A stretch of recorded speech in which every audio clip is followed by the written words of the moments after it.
Welcome to the Rim Break Rodeo. We hope this video helps.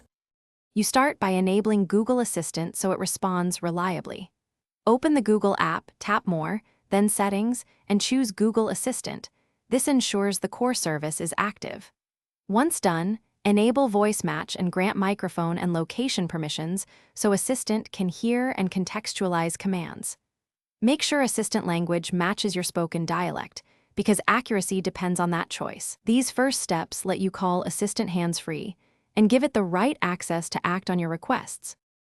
Now customize Assistant to fit how you work. You'll be faster when you tailor it. In Settings, add routines that chain actions like commute and news and create shortcuts for apps or contacts so one phrase triggers multiple steps. Make sure lock screen access and personal results are enabled if you want quick replies without unlocking. Otherwise, leave them off for privacy. Practice varied commands, send messages, set timers, or ask for directions, so you learn phrasing that yields consistent responses. To finish, refine settings and test real scenarios so performance stabilizes. If Assistant mishears you, retrain voice match and review your voice recordings in Settings.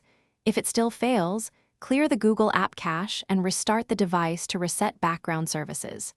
Make sure the Google app is updated and disable aggressive battery optimizers that stop Assistant from running in the background.